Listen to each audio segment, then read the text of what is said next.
Strength वाला बच्चों सभी कैसे हैं। तो आपकी सीबीएसई बोर्ड 2025 की प्रिपरेशन काफी अच्छी चल रही होगी आई होप। लेकिन अभी भी बच्चे कंफ्यूज है कि कौन कौन से इंपॉर्टेंट टॉपिक्स आ सकते हैं जो कि एग्जाम में पूछे जाएंगे। क्योंकि अभी जो टाइम है उसमें जैसे प्री बोर्ड आपका आने वाला है तो उसमें आपको पूरा सिलेबस पढ़ने की जरूरत नहीं है। जो जो इंपॉर्टेंट टॉपिक्स है आप वो ही पढ़ के जाओगे तो आप अच्छा स्कोर कर सकते हैं। तो आज हम उस सभी इंपॉर्टेंट टॉपिक्स की केमिस्ट्री में जितने भी इंपॉर्टेंट टॉपिक्स है चैप्टर वाइज हम पूरी बात करने वाले हैं वीडियो में। वीडियो काफी इंटरेस्टिंग होने वाली है। आपको सिर्फ और सिर्फ फोकस से और एक कॉपी और पेन निकाल के बैठ जाना है और उन टॉपिक्स को लिख लेना है। जैसे कि फर्स्ट चैप्टर आपका क्या है, केमिकल रिएक्शन एंड इक्वेशन आपका फर्स्ट चैप्टर है। तो फर्स्ट चैप्टर में आपको पता है पहली बात क्या, आपको बैलेंसिंग जरूर आनी चाहिए। तो बैलेंसिंग केमिकल इक्वेशन आपको जरूर करके जानी है, राइट। बैलेंस केमिकल इक्वेशन जरूर करके जानी है पेपर में। सेकंड बात करते हैं, सेकंड आपको जो केमिकल रिएक्शंस है ना, केमिकल रिएक्शन कौन से आपके, जैसे कॉम्बिनेशन रिएक्शन, डिकम्पोजिशन रिएक्शन, उनके सभी के एग्जांपल्स।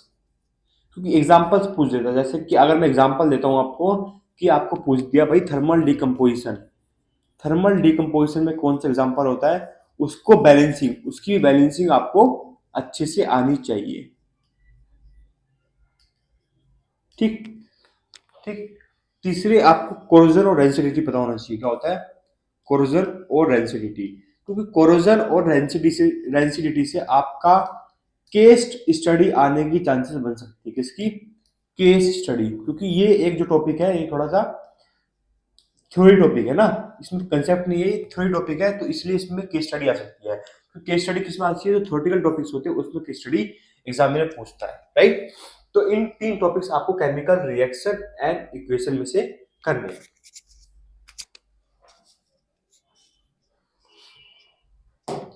अब आते हैं हम सेकंड चैप्टर की बात करते हैं। सेकंड चैप्टर आपका acid base and salt.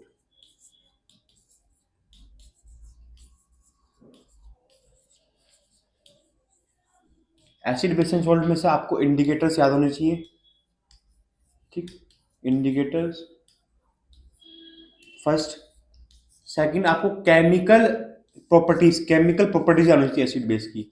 Physical properties में से क्वेश्चन नहीं आते, लेकिन केमिकल प्रॉपर्टीज में से एसिड बेस के क्वेश्चंस आते हैं। Chemical properties of acid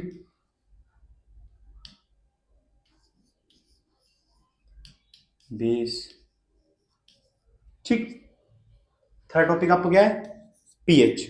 pH काफी इंपॉर्टेंट है, पीएच से भी आपकी केस स्टडी आने की चांसेस मिल सकती है। और पीएच से क्या होता है, ऐसा ऐसा रीजन में क्वेश्चन भी आ सकता है।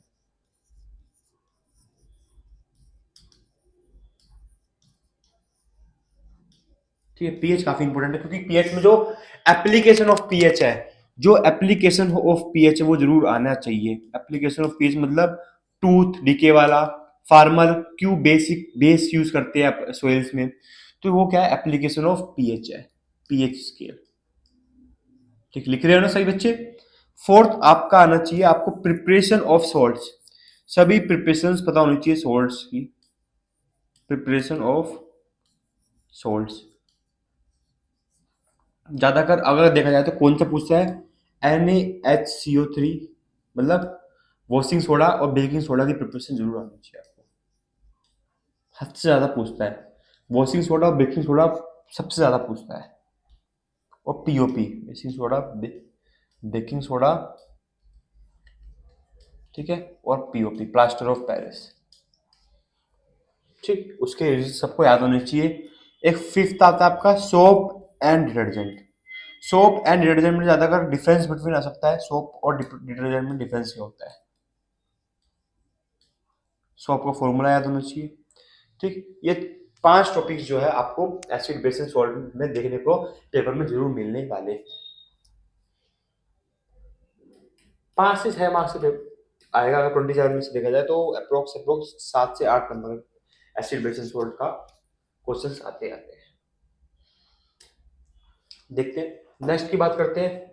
फिर आता है आपका मेटल एंड नॉन मेटल, ये है मेटल एंड नॉन मेटल में पहले ध्यान रख लेना आपको सभी को कि प्रॉपर्टीज, जैसे कि प्रॉपर्टीज रखी मेटल की, उसमें प्रॉपर्टीज में एग्जाम्पल जरूर याद करने मेटल्स के। जैसे कि एग्जाम्पल देता हूं मैं, प्रॉपर्टीज ऑफ मेटल मैंने लिखा, मेरे को बोल दिया बेस्ट कंडक्टर ऑफ इलेक्ट्रिसिटी, तो आपको पता होना चाहिए कि सिल्वर। तो ऐसे आपको सभी मेटल्स के एग्जाम्पल याद होने चाहिए उसकी कैरेक्टरिस्टाइज करके। ठीक, same properties of non metal होनी चाहिए, properties of metal and non metal लिख देता हूं। ठीक है, क्लियर। चलिए, अगर हम बात कर सकते हैं, रिएक्टिविटी सीरीज याद होनी चाहिए सभी को, रिएक्टिविटी सीरीज याद होनी चाहिए। रिएक्टिविटी सीरीज के बाद केमिकल रिएक्टिविटी, जैसे केमिकल प्रॉपर्टीज होती है कि भाई वाटर, स्टीम वाटर किससे रिएक्ट करता है, कौन से मेटल से रिएक्ट करता है, तो chemical properties. For calcination and roasting, metal allergy में कैल्सिनेशन एंड रोस्टिंग जरूर आ सकता है, कैल्सिनेशन एंड रोस्टिंग। और फिफ्थ आ सकता है एलॉय। एलॉय आपका पॉइंट ऑफ एलॉय जो है इंपॉर्टेंट है, उसमें कोई क्वेश्चन नहीं आता, उसको असर्शन एंड रिजल्ट में क्वेश्चन एग्जामिनर पूछता है। एलॉय में जैसे बोलते हैं कॉपर वगैरह किससे बना हुआ है, जिंक ब्रोंज से बना हुआ है, नहीं कॉपर किससे बना, ब्रोंज किससे बना हुआ है, तो कॉपर और टिन से बना हुआ है, ऐसे। तो उससे आपका एमसीक्यू आ सकता है, तो एमसीक्यू लिख लीजिए इसमें और असर्शन रिजल्ट लिख लीजिए।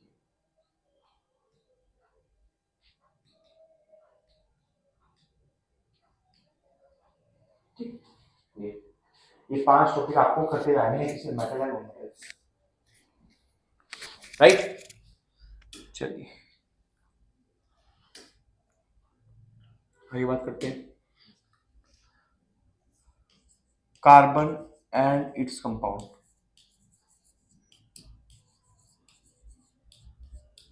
है ना। इसकी बात करें, कार्बन एंड इट्स कंपाउंड की बात करें, कार्बन एंड इट्स कंपाउंड में पहले एलोट्रोप्स ऑफ कार्बन, ठीक, राइट। उसके बाद सैचुरेटेड और अनसैचुरेटेड हाइड्रोकार्बन्स पता होने चाहिए।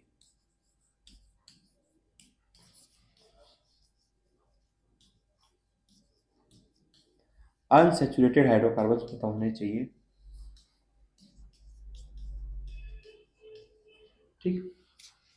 नेक्स्ट आपको उसके डिफरेंशिएट भी पता होना चाहिए, और क्या हो सकता है, और क्या हो सकता है, हाँ होमोलोगस सीरीज, होमोलोगस सीरीज,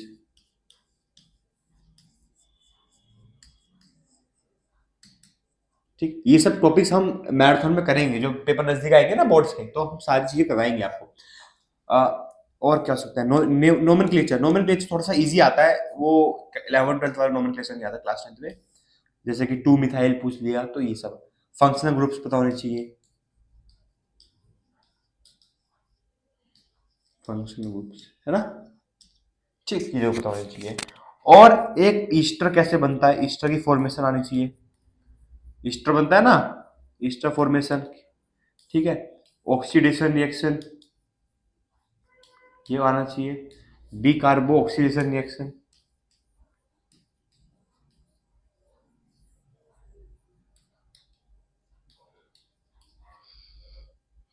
ये सब आपको कार्बन एंड कंपाउंड में देखने को मिलेगा, जो कि काफी इंपॉर्टेंट है, प्रिपरेशन जैसे बोलते हैं, प्रिपरेशन ये काफी इंपॉर्टेंट है कार्बन एंड कंपाउंड में। ये सभी topics homologous series, unsaturated saturated hydrocarbon मतलब एल्कीन एल्काइल, ठीक। नोमेनक्लेचर पता होना चाहिए, ईस्टर की फॉर्मेशन पता होनी चाहिए, ऑक्सीडेशन पता होना चाहिए, डिकार्बोक्सिलेशन रिएक्शन क्या होता है वो पता होना चाहिए, तो ये सब आपको पता होना चाहिए। और हाँ, एक एक आता है कैटालिटिक रिडक्शन, मतलब बोलते हैं हम एडिशन रिएक्शन, एडिशन रिएक्शन पता होना चाहिए, एडिशन रिएक्शन, एडिशन रिएक्शन और सब्स्टिट्यूशन रिएक्शन,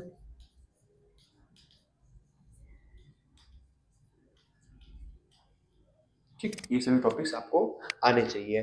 तो ये जो 4 चैप्टर करवाए हैं, इसमें से ये टॉपिक्स आपने अगर कर ली है, तो आप फुल में फुल भी स्कोर कर सकते हो। फुल तो नहीं, मतलब अगर 27 का पेपर है तो आपको 24 या 23, आपको 25 आ सकते हैं, अगर आप ये टॉपिक्स करके जाओगे, राइट।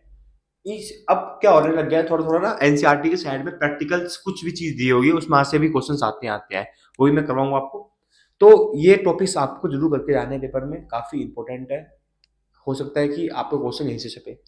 ठीक, तो आपको और बाकी जो वीडियो आती चैनल पे, जैसे कि अमित सर ने डाल रखी थी, इंपॉर्टेंट क्वेश्चन डाल रखे हैं, इनको टॉपिक डाला, क्लास 11 की डाला, उन्होंने क्लास 10 की डाला, तो सब देखो, है ना, क्योंकि आपको सारा कंटेंट मिलने वाला है, ऐसे कंटेंट बुक पर मिलेगा, कोई डाउट नहीं होने वाला है।